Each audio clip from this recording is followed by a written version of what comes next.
Hi everyone, it's Simon Keeling here at weatherweb.net on Monday the 6th of February. I hope this look ahead video finds you well. We're headed into colder weather, as you know, as we head through the next few days, and that's going to be presenting itself on an easterly wind. Now, the MGO is something that we haven't looked at for a few days. This is the forecast MGO from the CFS model. It's from the Weather and Vine site. And what it's showing us is the MGO currently running through phase 5, getting into 6, 7, 8, and then round into 1 and 2 again by the end of the forecast, which is the 6th of March. So the MGO really is getting itself a little bit of a move on at the moment, and you can see that as well, tracking its way across the Pacific Ocean. This is the forecast or the analysis for today, but notice how the 5-day forecast has the MGO here developing, moving its way eastwards across the Pacific Ocean by the time we're getting through to the 21st, and that's that movement through the various phases.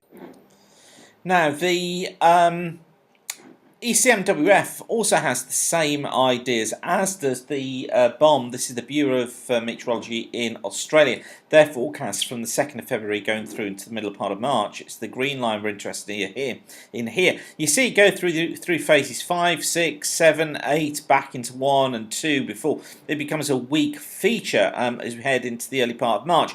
But generally decent agreement between the various models that is what it is going to do. Now, phases 5, 6, 7 are where in the winter months we do get round into more of an easterly flow. This is a typical phase 8.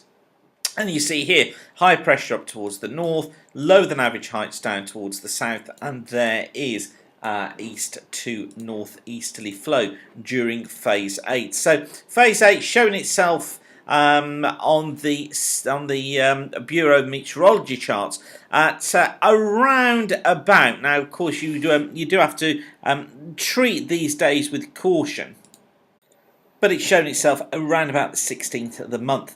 As far as the BOM charts are concerned. Now, where was I? That's what I wanted to show you. The CFS has us going into phase 8 around about the 21st.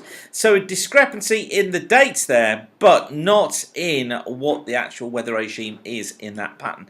It is to get us into more of an easterly flow. MGO backing up those ideas as well, and you'll not be surprised to see that easterly flow showing up here on the CFS. This is the week 1 forecast from the CFS from the 6th to the 12th of February. It shows us with below average heights down towards the south and the west of the UK, higher than average heights building off toward the east. That brings in that cooler east to southeasterly flow, and then through week 2 we see similar conditions, basically low than normal heights down towards the south, higher than normal up towards the north, and there is that easterly flow persisting. Notice though how the lower than average heights are closer to the south coast of the country, perhaps hinting at some more unsettled conditions coming through. And then week 3 from the 20th of February through to the 26th, well, still got this idea of an easterly flow, higher than average heights off towards the east, more of an east to south easterly flow, tending to be more unsettled as we try and see those westerlies getting back in, but it does look as if the cooler air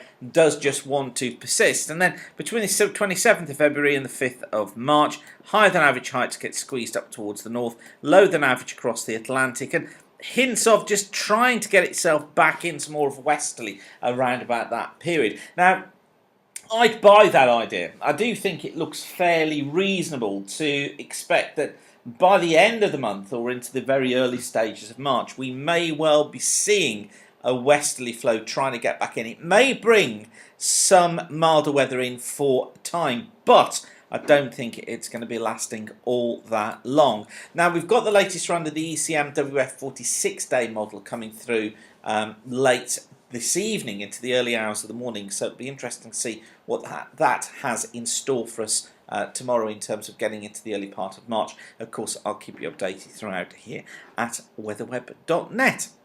But for now, don't forget you can check out the latest 2-week planner. That's online for you, and the fast forecast is too. Whatever you're doing, thanks again for watching. Keep the sun shining, and bye for now.